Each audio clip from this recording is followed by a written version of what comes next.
Do you feel like your business is running your life instead of the other way around? I'm Roy Castleman. I built multiple seven-figure companies, worked across continents, and coached high-performing entrepreneurs. But I've also been completely burnt out. At one point, I was barely seeing my daughter, drowning in stress, and one step away from walking away from it all. That's when I made a decision to build a business and a life that works for me. The journey became Elevate 360, a system to help business owners reclaim their time, find their energy again, and get back in control, without sacrificing growth. And this podcast, Power Movers, is where I share real stories behind that shift. Each week you'll hear from entrepreneurs, founders, and leaders who've walked through the fire and come out the other side with clarity, courage, and a system that works. If you're ready to build a business that gives you more life instead of taking it away, you're in the right place.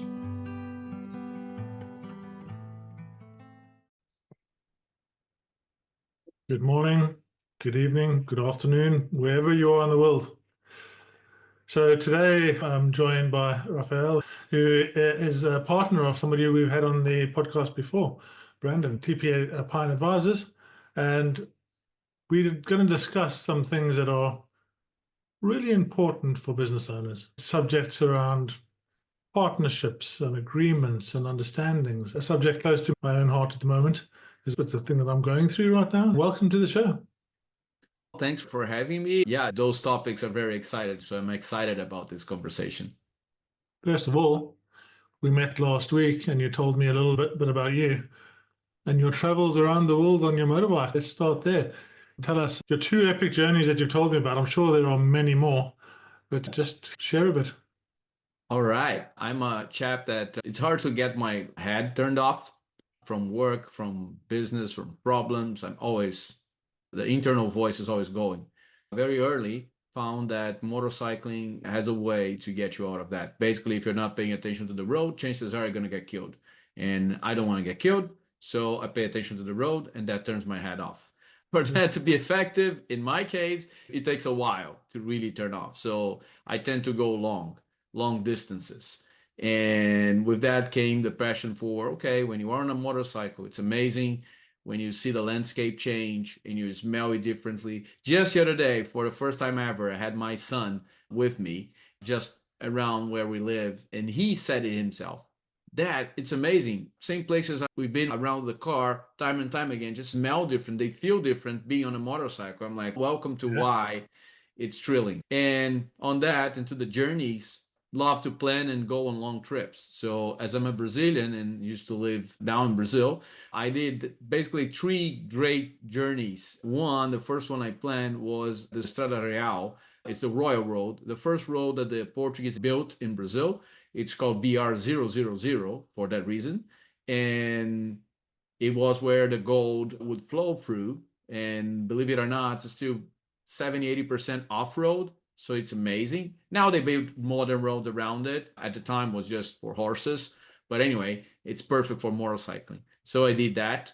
And also did from Rio de Janeiro to the Atacama Desert and back, which is across South America pretty much, coast to coast. And that was an amazing journey. The Atacama Desert is a place, it should be in everybody's bucket list. It's the closest you're going to be from Mars, actually. NASA has a station close to San Pedro de Atacama you can visit that shows that they're training their astronauts there. That's an amazing sight, the little station they have there. And then that got me interested in the Andes, because through that journey I had to ride over the Andes, and it was an amazing experience. And I said, okay, I should do more Andes stuff. Guess what? 3 years ago now, I've ridden all the way down to Ushuaia using the east coast of South America, and then back up through the west coast, pretty much going back and forth through the Andes in the Chilean and Argentinian border. Amazing journey. Patagonia is the closest you can get to be close to God on earth. It's amazing. That fills me with so much respect. But this is the journey that business owners want, right? They want to be able to do this. We do this job because of freedom. We get into this job because we really want some freedom. I love entrepreneurs. I think entrepreneurs are the best breed in the world. And the reality is, unless we can get the knowledge that both you and me provide, we end up creating ourselves our own prison, and it just becomes a tighter and tighter cage around you.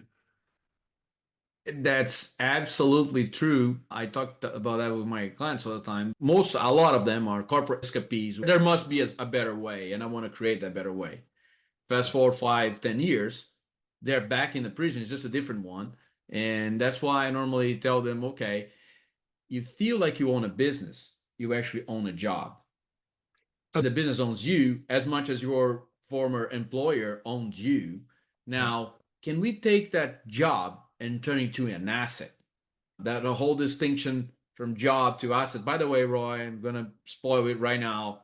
Actually writing a book with that exact same title, From Job to Asset. It's almost done, should be out soon. That's the journey, right? They didn't sign up for that journey, but they need to go over that journey to be able to be where you just mentioned they wanted to be. So that building that, it's so exciting because I can see how that's something that they want, they crave, they wanted that in the first place, but for the reasons we can go in detail, that normally doesn't happen. Yeah. Just touching on those reasons, there's so many different ways that you can get trapped. And delegation is a key one. I can do it better than somebody else. I help everybody all the time to fix what they're doing wrong. Rather than, I call it the 80% rule. If they can do it 80% as well as you can, then let them do it, let them make the mistakes. When you're trying to help all the time, you're actually knocking everybody else's confidence. Because every time you say, do it this way and do it that way, do it this way, your team feel they're doing it wrong, right? And if they feel like they're doing it wrong, then their motivation goes down. They don't love their job anymore. Entrepreneurs aren't the same as normal people. I'm unemployable. I'm just totally unemployable. Yeah, and I'm unemployable because I have the entrepreneurial mindset, and I go into a job and I see 10 different ways to do it better, and I'm always driving and driving. But that's not like 98% of the world are not like that. They have a different mindset and a different approach. And we have to, as entrepreneurs, respect that and understand that and give them what they need to feel the best. Having that very discussion just the other day, and I love Roy, I use the 80-20 rules to explain that just as you just did. So we're connected at some higher level there. And I was having that conversation with a business owner the other day. So this guy was supposed to be on recurrence. We should be talking about these things and progressing with his process. It's just derailing, and things are getting behind, and we're late in things that we should have done already. And I'm finally calling him, what's going on? Man, I have no time right now. You know what's happening? I'm just having team problems. People that I knew of, both are leaving. I'm like, what?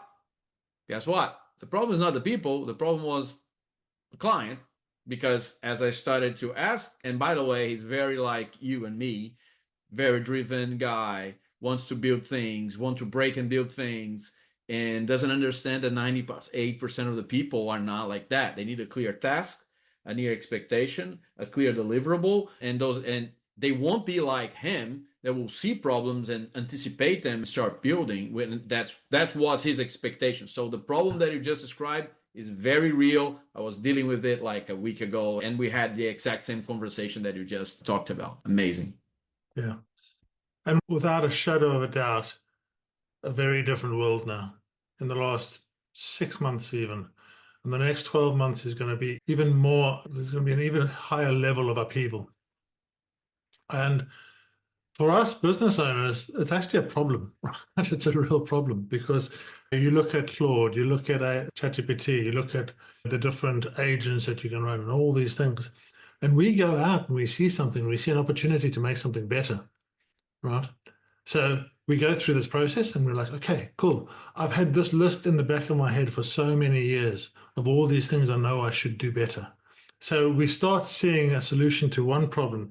And I really encourage people, my clients, I'm like, okay, just let's fix the problem that's going to move the needle the most, right?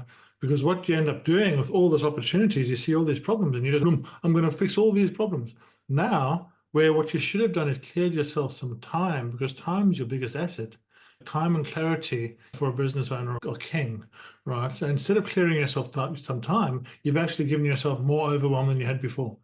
Yeah, and I want to say to-do lists and task lists are probably a thing of the devil. It was created to break us in some shape or form. And the moment they became electronic and adding an item became typing a single thing, it just made it worse. I've actually met a person that had a 1,000 items to-do list. And I'm like, what? Yeah, I just throw things in there. And someday I'll tackle them. And I'm like, this is not. Anyway, Roy, back to you.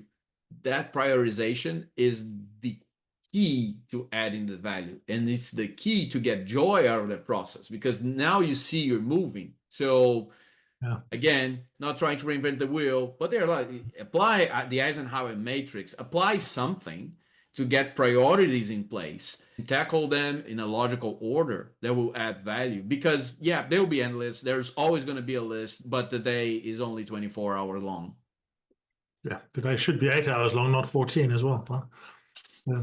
Absolutely. Yeah, I think the thing that really was so formative in my life back in 2017 was learning a business operating system and understanding that I have to work on the business more than I work in the business. To what you guys do, which is really helping people get to exit or have their business exit ready, right? Which is not about selling your business. It's about having it exit ready. There's a different thing there. Once it's exit ready, then you create yourself freedom, right? I so often think about businesses as children, and you might relate to this. I've got a 22-year-old daughter, and when you first have the idea, conception, then you're excited. Then this little cretin gets born, and you don't sleep anymore. You worry all the time. You're dealing with shit and vomit and all sorts of things. Yeah. But you get through that stage and it gets a bit better. Then you get the terrible twos where there's all sorts of pain points and you navigate your way through that. And you go up and then they get to that 5 or 6 years old age where actually they're quite cute and they look up to you and daddy, you're the best thing in the world, right? Then they get to 8 years old or 10 years old and you're not the best thing in them. It's all friends and yeah, you get to the teenage years and suddenly the teenage years become a real problem. And I think so many business owners get stuck in the teenage years because they're trying to control. Our children, as I said, my daughter's 22. What we're trying to do is we're trying to make them ready to go out in the world and have their own experience. And businesses are so much like that. Yeah. Business owners see a problem in the world and they say, I can go and fix that problem. And they have a vision. And then they take you through this process and the step by step of getting to fix that vision.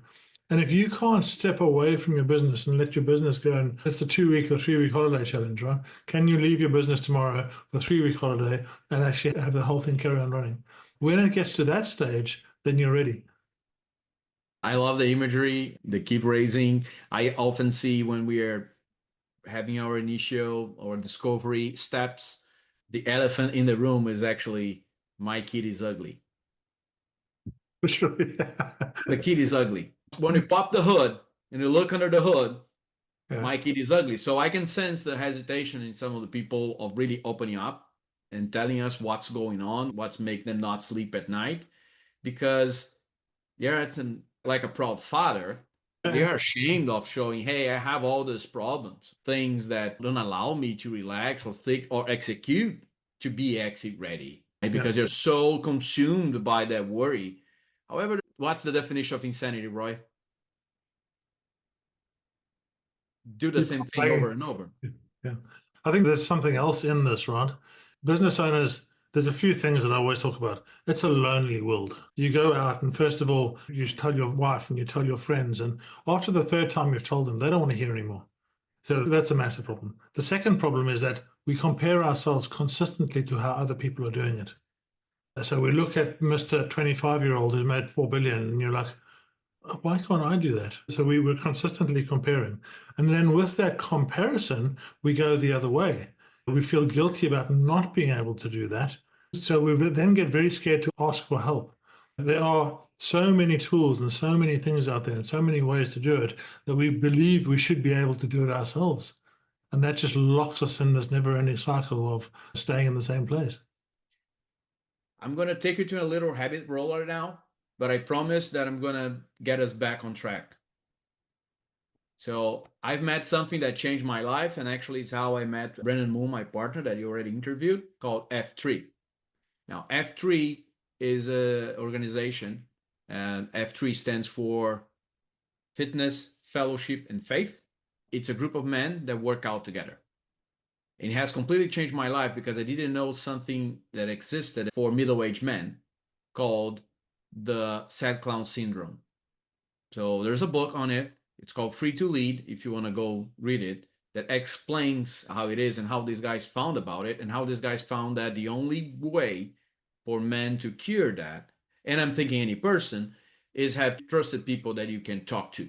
And men are men, they will create bonds through pain and suffering together, 5:30 in the morning working out, and that's the F2 way, but I'm sure that can be applied elsewhere. However, I'm going to focus on the sad clown syndrome, which, if you don't know what it is, it's actually being diagnosed in comedians, right? Now, what a comedian is, that guy who's always funny. They sell funny, so they have to look funny, and be entertaining all the time. Guess what? A lot of comedians suffer from depression, right? We saw examples out there where that it ultimately leads, because the facade has to be the facade of I'm happy, I'm this funny character, but inside, when they are suffering from depression, it can really cracks them down because they cannot show that.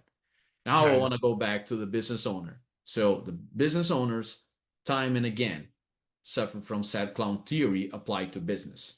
In the outside, business has to look good, has to be great, I have to be successful. But in the inside, when I'm alone and I'm looking at my phone and going back to the $4 billion guy with their in their 20s, they're like, oh, I'm a failure, I have all these problems. And then they don't have who to talk to because spouse, kids, and closest friends are tired from listening to it, or maybe he doesn't want to even share with those on fears that they won't see me as successful or don't see me as that role model. And entrepreneurs, they are trying to be that. We know that's a trait, it's a personality. So sometimes, going back to my business owners the other day, is, oh, Rafa, you're more the financial guy, right? You should be my CFO, like, and talk numbers. I'm like, no, dude, I'm here for you too, as a leader and as your trusted advisor, to have these conversations, because I know you cannot have these conversations and vent to anyone else. I know you cannot come home to your dinner table and be offloading that on your kids and your wife. You don't want to do that. So bring it on. Let me help you deal with your team problems, because if we don't, I cannot execute on the plan we agreed I would execute anyway. It's a path for failure. I hope I brought you back safe and sound. No, this is fundamentally part of my methodology. I call it the Owners Thrive method. And part of the methodology, first of all, is time, because I don't have time. And then after that is health, right? Because what we do is we put ourselves second, right? We get overweight, we get unfit, we get mentally very drained. I've been there. I ended up in a hospital bed and then trying to commit suicide because I've been right at the bottom of that barrel, right? And this is because we give so much to other people that we don't keep anything for ourselves, right? Yes. I do breath work, I do meditation, I do cold exposure, I do my storm, all these things, because I have to be the most powerful person I can be. I have to love myself. I have to understand myself. I have to understand why I'm having these bad feelings about things and really dig into that. And I can't do that. You can't pour from an empty glass, right? And how do I do that? I have to make myself time, first of all. So those are the first two pillars of my method. The next, after that, we then get to the business operating system. We then get to, okay, now I've got some clarity. Now I can look after myself. Actually, now we can focus on how do we actually grow and build the business? What are the skills that I don't have right now? What are those trusted 40-year-old methodologies that the big corporates are using all the time that I don't have the access to? I was lucky enough in 2017 to be able to go and spend £100,000 on a business coach that taught me the entrepreneurial operating system. I then became a coach in it, and then I've since become a coach for Boss Up, which is a business operating system that is significantly more. So these things all, they have to go together. You can't have one without the other. And to your point, if you keep on going into somebody and he hasn't got the time and he's in a very bad place mentally and physically, he's just not going to be able to step up. Right. So you have to take control of that situation. Give yourself time, give yourself energy, and the results are so much better. And back to you, what one of the first things we normally have to tackle is that time crunch. Is Yeah. okay, we're here because you have to admit to yourself you weren't able to escape that cycle on your own. And let's make sure we find that time and we create that wedge or a pie chart from your time allocation so we then can work our things. And putting a system in place just as you described is one of the time tried ways of doing it. And download how they do their business into a system. Boss is a great example to do it, right? Okay, now I can work on the business, not in. And very real, it's something that us as TD Pine, as we are growing, and by the way, I love the imagery, it's about to become terrible twos. So is it already trying to misbehave and have me pull all-nighters, which I'm not going to admit. So we're already working on systems and putting some things in place to tackle that because there's no other way to grow a business. And that piece, I've spoken to numerous business owners now. And I say I'd always start working with this concept. Let's fix your biggest three problems first. If I can fix your biggest three problems first, and I can give you back an hour a day, I want you to then spend your time on your wellness. And the biggest three problems come to either delegation. That's the biggest one, right? Yeah. Somebody, I won't mention names, but he was saying, listen, I don't have the time to do anything. So what are you doing every day? I don't know. I get to the end of the day and I don't really know what I've done. I haven't accomplished anything. I'm like, okay, go for the next week and just track what you're doing. And he came back and he said, well, I've got about 100 interruptions a week where I'm having to help people do what they're doing. And I'm like, okay, yeah, whose fault is that? Right? And you have to be a little bit challenging. You have to bring a challenger to it. And he said, they ask me all the time, and I'm like, give them the opportunity to do the job. Do this one thing. You tell your team, as a whole team, you say to them, right, when you bring me a problem, I want you to give me three possible solutions. And then let them do one of those solutions. Don't tell them how to do it. Let them do the one that is going to be the least damaging. And if it's only going to be 70% right, let them do it. Yeah. If it's not going to cost a business reputation or money, just let them do it. The first thing it's going to do is it's going to give them so much more confidence in themselves. The second thing it's going to do is it's going to free you up. So he's gone from 100 different interruptions a week down to about 5. Right. Yeah. And now he's spending all this time just working on the business. Learning to delegate was the most Oh, liberating experience of my life. yeah. And I can say that I learned that with the worst and the best boss I've ever had. Here's me being the CFO of this business that was already fighting for survival before COVID, and then COVID hits. And then with that, a liquidity crunch. I was a CFO. We needed to figure it out. So I was pulling probably north of 18-hour days for Yeah. months straight. We survived. We were in a good place. And the worst boss, so that boss, the CEO, very demanding, always looking for more, always squeezing everything he could out of every opportunity, honestly doing his job masterfully. But as I wanted to make sure I deliver, I would get ingrained in everything that was going on, and it was starting to become completely unsustainable. 18 hours, there are so many 18-hour days in the life of one human, right? I was scrambling. I would lash people in meetings, have all that. The best boss showed up. I don't know what's going on, but things are not okay and they're not sustainable. So let's talk. And I was, yeah, I want to make sure I am up to your expectations. So I am checking and double checking, triple checking everything and meddling in everything people do. And that's clearly unsustainable. So we had a very real conversation. That conversation needs to happen where we agreed on, okay, so this is what's going to happen. I'm going to step out and start creating my team of managers underneath me. And that's going to mean that some of their deliverables are going to go straight to you as the CEO. And sometimes that's going to fail, but it's going to be a learning process of them. Please don't lash on them, neither on me. It's going to be a process here, because otherwise I'm not going to be here for the strategic discussions that we need to have to what comes next on this company that is, believe it or not, it thrived right after COVID. It was en route to triple from where it was, which was like crazy, but it did happen. He gave me that freedom.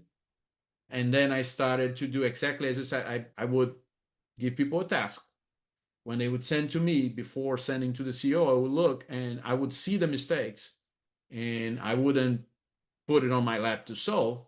I would just say, nope, this is wrong, redo it. In my line of business, I could do that, especially because finance is more back office. So anyway, you know how it goes. Nope, redo it. Nope, redo it. Did it with some of those managers 3 to 5 times. And okay, this is the way, go look for it. Anyway, maybe it took me like 3 to 4 months, and then things started running at a completely different level. And it was a transformational experience. It was the best experience ever. The reason I'm telling is I'm hoping someone is listening out there and they apply it to their lives, because it changed me forever. You're there to steer the ship, right? You're there to let the team do what they're good at, right? Give them the power, give them the support, give them the training, give them what they and you can't find out what they do badly if you keep on telling them how to fix things. And you cannot train everybody. You got to go from being a resource yourself to being a resource allocator. Now, I'm saying this person clearly needs training. I won't be able to train them. I don't have that many hours. However, for probably 97% of the things out there, there's a way to get them trained, either online or offline, or it's the best investment to just invest some time on finding that training opportunity and then sending them there. Even if it's self-taught, go check this website, go read this book. That pays off so much better, right? One of my favorite books is Who Not How.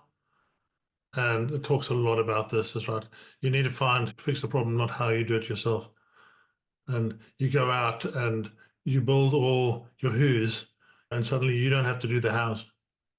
Dan Sullivan. So that whole concept of just giving away some of your power is the thing we struggle with. We could carry on talking for about 5 hours, I'm sure. There's so much more to deal with all of this. Maybe we'll do this again with you and Brandon. But I want to really just touch on what you guys do, how you do it.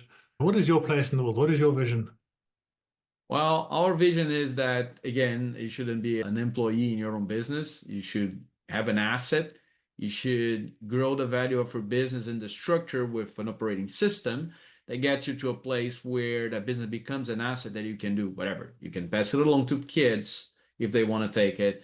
You can sell to your employees that now see a company, a business. You can sell it to an outside investor or go look for an investor if that's what you want. But in either case, even if all you want is mailbox money and sit on the beach and drink trees and make that happen, we could make that happen with some work, with changing that job into an asset. So that's what we do. We create those options. Normally that comes on a journey of growth, structuring with systems and processes, and always looking for the fastest ways to maximize that business value. Because if you run your business as if you would sell tomorrow, but if you would run your businesses like that, I'm pretty sure you're going to be the closest possible to perfection and the most efficient place you could be. Amazing. And on that note, I'm going to say we've got your QR code here to get to your website. I'll put all your details on the bottom. And yeah, what's your favorite way for people to contact you? We love LinkedIn. That's our drug. So we're always on LinkedIn. In terms of social media, that's the place to find us. Send us a LinkedIn message. We'd love to engage, have a conversation. No expectations, just trying to get to know business owners that are out there listening and want to have a chat. And you guys do an awesome thing where you send out a coffee. So go on the website and see if you can get yourself some coffee. That's awesome. I've had it. It's great. We just do that for the nice people. Okay. Fair enough. All right. Thank you very much for joining me, sir. Thank you, sir. Have a great day. Thanks for listening to Power Movers, the podcast from All the Power, where our mission is to help business owners reclaim their time, reset their energy, and live the life they love. If this episode sparked something for you, your next step is simple. Take the fit check at allthepower.co.uk. It's a short clarity tool that helps you see where you are, what's getting in the way, and what might be possible if you have the right system. When you're ready, come and join the tribe. Power movers start with our signature framework called Elevate 360, a system built to help you escape survival mode, create structure, and move forward with power. Just remember, everything we share here is based on real stories, experience, and frameworks. It's not personal business advice. Always speak to a coach or advisor before making big decisions. Because in the end, it's about more than business. It's about building a life that you actually love. I'm Roy Castleman, and I'll see you in the next episode.